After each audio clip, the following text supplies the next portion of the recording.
লবির চ্যানেলে সবাইকে স্বাগতম।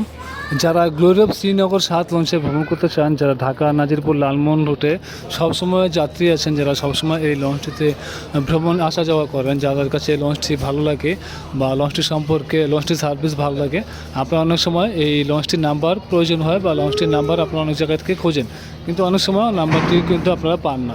সেক্ষেত্রে আমি এই ভিডিওতে এই লঞ্চটির গ্লোরি অফ শ্রীনগর 7 লঞ্চের নাম্বারটি দেখাবো।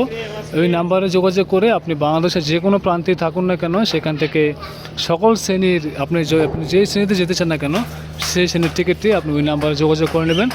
আর তো প্রথমে দেখাচ্ছি আপনাদেরকে, সেই ভাড়া তালিকা দেখাচ্ছি এই গ্লোরি অফ শ্রীনগর 7 লঞ্চের। এই হচ্ছে গ্লোরি অফ শ্রীনগর 7 লঞ্চের ঢাকা থেকে লালমোহন রুটের ভাড়া তালিকা। এখানে যে ভাড়া তালিকা দেখতে পাচ্ছেন, এখানে কিন্তু অনেক সময় ভাড়া কম বেশি হতে পারে। সেটি কিন্তু আমি যে নাম্বার দেখাবো ওই নাম্বারে যোগাযোগ করে আপনি অবশ্যই জেনে নেবেন, কারণ ভাড়া কম বেশি হতে পারে এই গ্লোরি অফ শ্রীনগর 7 লঞ্চে।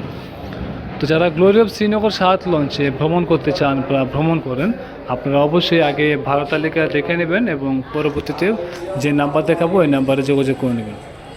তো গ্লোরি অফ শ্রীনগর 7 লঞ্চে আপনি বাংলাদেশের যে কোনো প্রান্তেই থাকুন না কেন, আমি যে নাম্বারটি দেখাচ্ছি এই নাম্বারে যোগাযোগ করে আপনি আপনার টিকিটটি নিশ্চিত করে নেবেন এবং আপনি যে শ্রেণীতে যেতে চান না কেন, সেটি সিঙ্গেল কেবিন হোক, ডাবল কেবিন হোক, ফ্যামিলি কেবিন হোক বা AC non AC VIP cabin হোক, আপনি যে শ্রেণীর টিকিট কাটতে চান, আপনি বাংলাদেশের যে কোনো প্রান্ত থেকে এই গ্লোরি অফ শ্রীনগর 7 লঞ্চের টিকিটটি ওই নাম্বারে, যে নাম্বারটি দেখালাম ওই নাম্বারে যোগাযোগ করে নেবেন।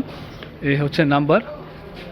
আর অবশ্যই এই নাম্বারে যোগাযোগ করে আপনি ভাড়া তালিকা যে দেখালাম সেই ভাড়া তালিকা আবারও দেখাচ্ছি, সেই ভাড়া তালিকা দেখে আপনি যে শ্রেণীতে যেতে চান না কেন, এখানে ভাড়া তালিকা দেওয়া রয়েছে। এই ভাড়া তালিকা দেখে আপনি অবশ্যই জেনে নেবেন, কারণ ভাড়া অনেক সময় কম বেশি হতে পারে। সেক্ষেত্রে আপনি যোগাযোগ করে নেবেন এই লঞ্চ কর্তৃপক্ষের সাথে।